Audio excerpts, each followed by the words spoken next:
In the heart of Lahore, nestled among the vibrant streets and bustling markets, lived a girl whose beauty was renowned far and wide. Her name was Aisha, and she was the pride of her parents, known not only for her striking appearance, but also for the attention she commanded wherever she went.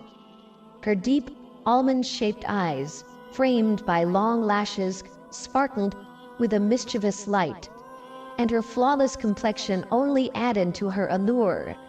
With flowing black hair that cascaded down her back, and a figure that seemed sculpted by the divine, Aisha knew she was beautiful, and she took great pride in it. From a young age, Aisha enjoyed the admiration that came her way. Boys in the neighborhood would gather outside her house, hoping to catch a glimpse of her as she passed by.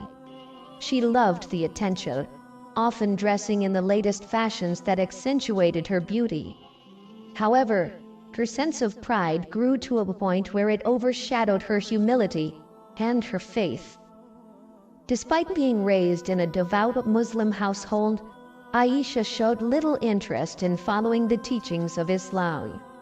She disregarded her prayers, dressed in ways that defied the principles of modesty, and often mocked those who adhered to religious practices.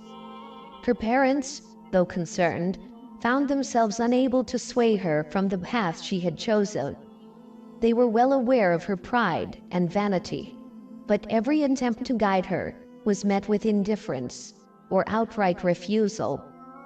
Aisha had no patience for sermons or advice, confident that her beauty would carry her through life without the need for anything else. As time went on, Aisha's reputation as the neighborhood beauty only grew. Many young men were captivated by her, and several were trying to win her affection. Yet, none could pierce the walls of arrogance she had built around herself. She rejected every suitor with disdain, often humiliating those who dared to approach her. Among these admirers was a young man named Bilal. Bilal was everything Aisha was not. He was humble, devout, and known for his kindness. While others admired Aisha for her outward beauty, Bilal saw something more in her, the potential for goodness that she herself seemed unaware of. He had watched her from a distance, praying that she would one day find the path of righteousness. Gathering his courage, Bilal decided to speak to Aisha, hoping to appeal to the better nature he believed lay buried within her. He approached her one day as she walked past the mosque, her eyes fixed ahead, her steps light and carefree. "Oh, Aisha," he called out, his voice steady despite the nervousness he felt.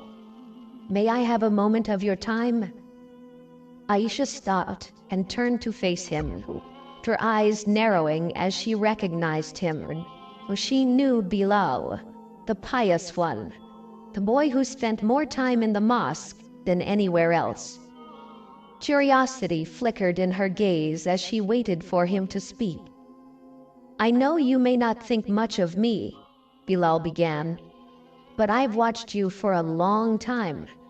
I've admired you, not just for your beauty, but because I believe there's more to you than what you show the world. I believe you have the potential to be truly great if you embrace the teachings of Islam." Aisha's eyes widened in surprise, and then she laughed, a clear, ringing sound that echoed down the street. "You think you can judge me? You who spends your days praying and fasting? You think I need your advice?" All her tone was mocking, her expression one of disdain. Bilal's face flushed with embarrassment, but he remained calm. "I'm not judging you, Aisha. I'm simply offering you a chance to find peace and purpose in life. There is beauty in humility, in kindness, and in following the path that Allah has laid out for us." Aisha's laughter faded, replaced by irritation. "You think I need peace? I am perfectly content with my life. I don't need your sermons or your pity. Save it for someone who cares." With that, she turned on her heel and walked away, leaving Bilal standing alone, his heart heavy with disappointment.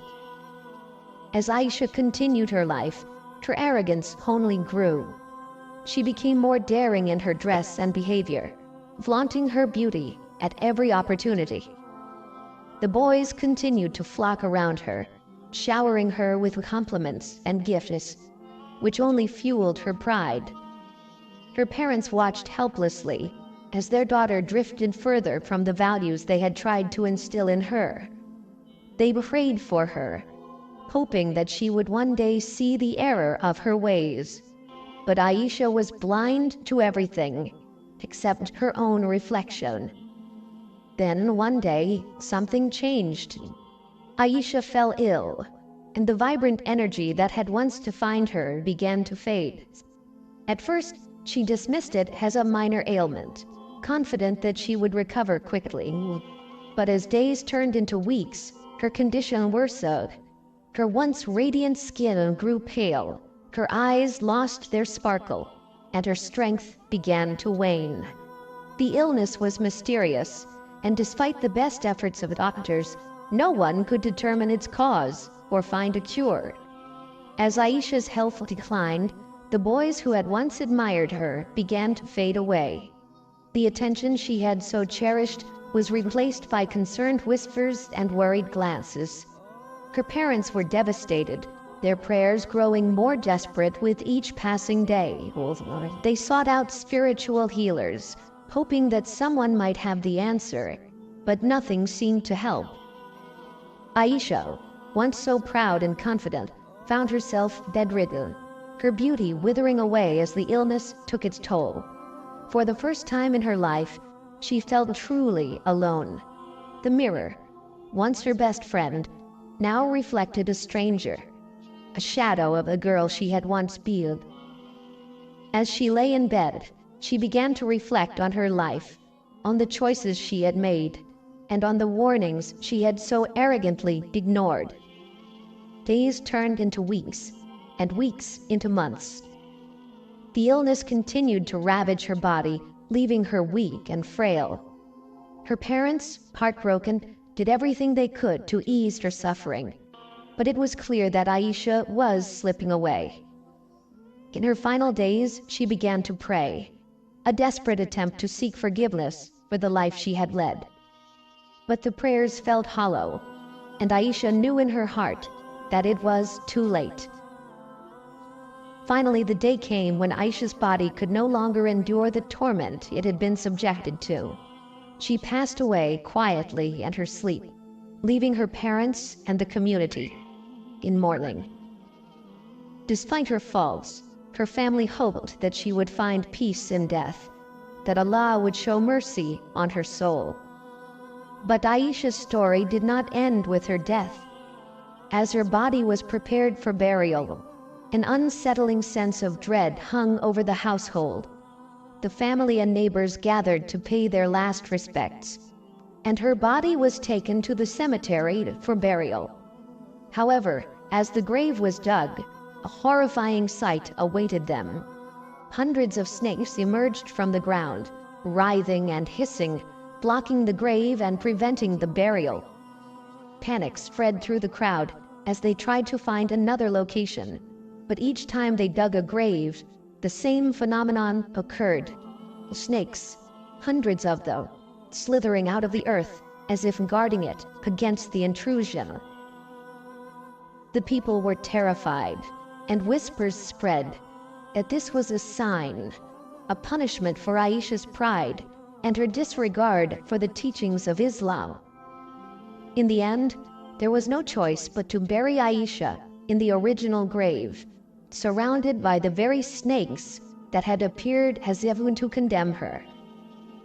As the soil was placed over her body, her parents wept, their hearts heavy with sorrow and regret. Aisha's story became a cautionary tale in the community, a reminder of the dangers of pride, vanity, and neglecting one's faith. The beauty that Aisha had once been so proud of had faded, leaving behind only the memory of a girl who had everything but lost it all, because she chose to value the superficial over the spiritual. Her story was retold time and again, a warning to others that true beauty lies not in appearance, but in the purity of the heart and the strength of one's faith. And so Aisha's tale ended, but the lesson it carried lived on, a stark reminder of the consequences of arrogance and the importance of humility and devotion in the eyes of Allah.